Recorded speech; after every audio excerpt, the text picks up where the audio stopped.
巨人族如果存在过的话，那么在世界各地是否留有一些痕迹？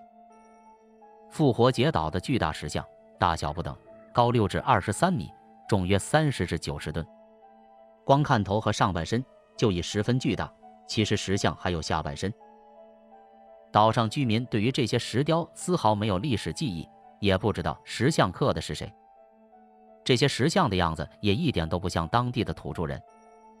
到现在为止，科学家还不知道这些巨大石头是如何运输的。日本与奈国的海底金字塔也远远大于人类所使用的比例。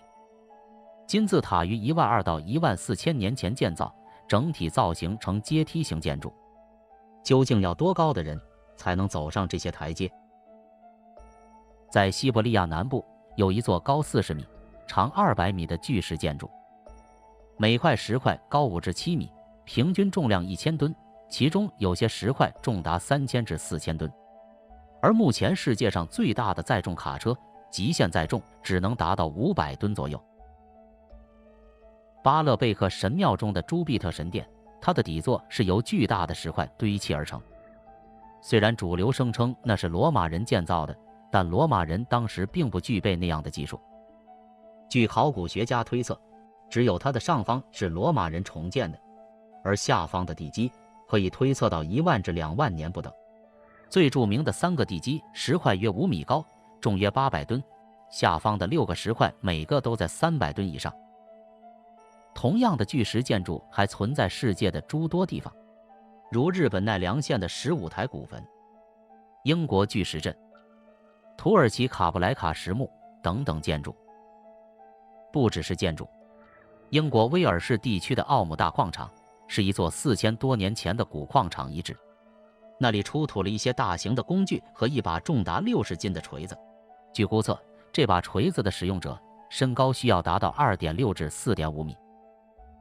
在格鲁尼亚出土了部分巨人腿骨，它的主人身高在2.5至3米之间。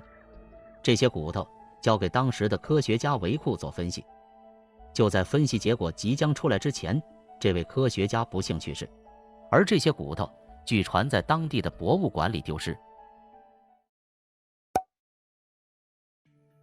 中国古代记载过巨人族吗？春秋时期，吴国攻打越国时，曾经从地下挖出了一副巨大的人骨架，整整装了一车。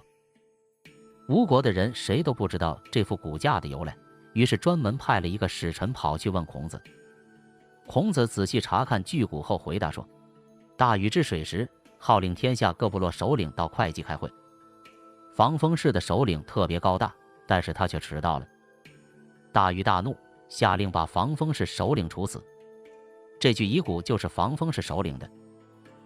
使臣又问，人最高能有多高？孔子回答，最矮的焦尧氏人身高1米左右，而最高的人要比焦尧氏人高10倍，也就是10米左右。这段对话出自《国语》《鲁语》中。我们都知道孔子有一个特点，子不语怪力乱神。一般孔子不会谈论怪异、勇力、叛乱和鬼神，他所说的事情一定是有所依据。巨人族在《山海经》中是一个不可缺少的存在，夸父就是巨人国出生的。这个国家的人都嫉恶如仇，爱替人打抱不平。在《山海经·大荒东经》中记载，逐鹿之战的时候，这个国家的人站错了队，选择帮助蚩尤，皇帝便派应龙将夸父的族人赶尽杀绝。中国正史之一《汉书·王莽传》中也提到过一个叫做巨物霸的巨人。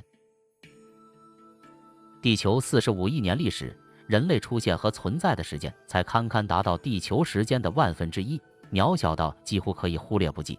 谁又敢说巨人族不存在呢？